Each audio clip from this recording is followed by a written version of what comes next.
So we're at the crazy port. You can see how big it is, and the boysies are being very patient in there. Only boysies. And now we're just waiting to see when this package turns up. Just wait your turn. Ooh, I thought that was me for a second. Who knows? Anyway, this truck's waiting. I got a piece of paper. I'm not sure what that's about, but I'm assuming we just wait. Here's the trailer. It's done really well, Mick. Thanks for lending me the trailer, Mick.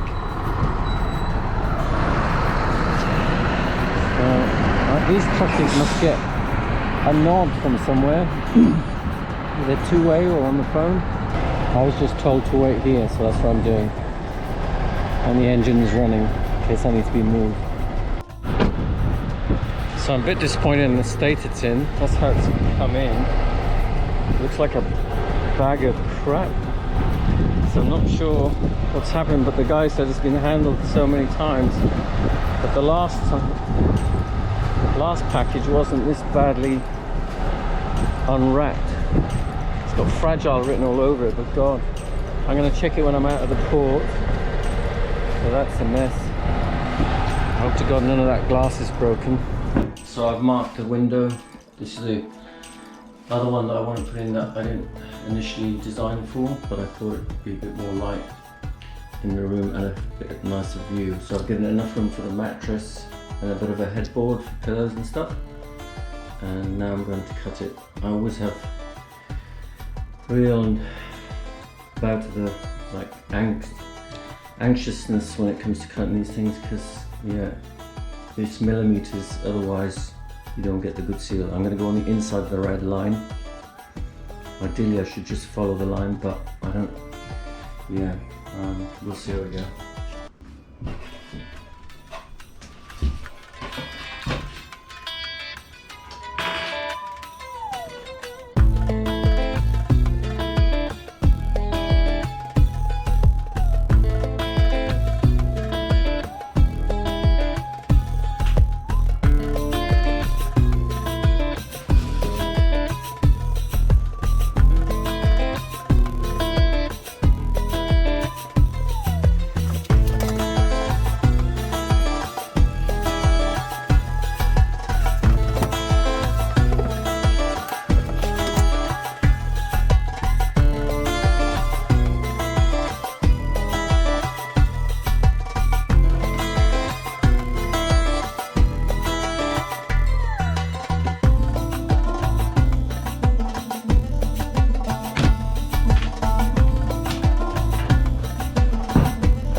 What I'm doing here is just test fitting the window in after I've cut it out and place it in place and make sure the inside looks good.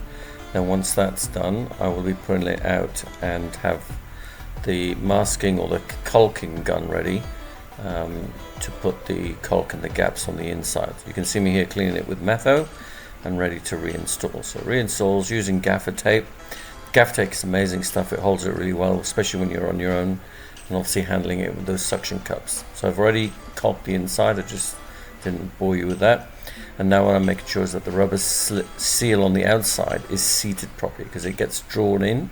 So I'm running a sharp, not sharp, but a flat blade, plastic blade around the edge, and making sure the seal sort of sits flat on the skin of the actual box before I start putting the screws in on the plate that draws the window in from the inside.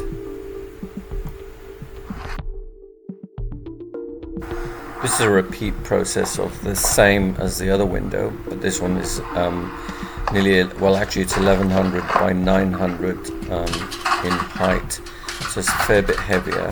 And bearing in mind all these windows I deliberately got from Alibaba because they are tinted and toughened glass, so they'll never get scratched and they're going to be a lot easier to clean, albeit they're not double glazed. Those things are a ridiculous price and you can only get them from Europe at the time when I was doing this, so hence the reason why I'm being a little bit ginger carrying them out. So the last thing I want to do is drop one of these and smash the glass to pieces. By the way, the adhesive I'm using is the same adhesive, the toolbox adhesive that I used for the actual box itself, which is extremely strong and very elastic, so it'll handle a lot of vibrations.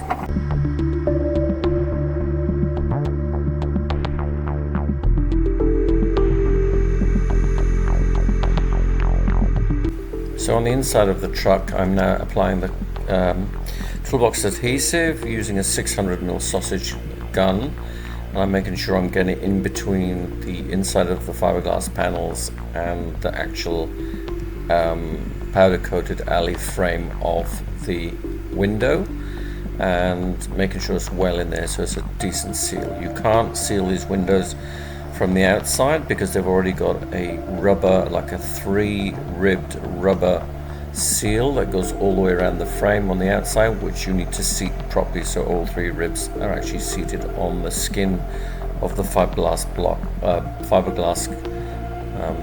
box on the outside. I'm then putting the plate on and screwing in all the screws to draw the window in from the outside towards the box, and making sure every screw is torqued down similarly. When this is in L-shaped mode, so just normal mode, normal L lounge mode, we want the levels to be the same.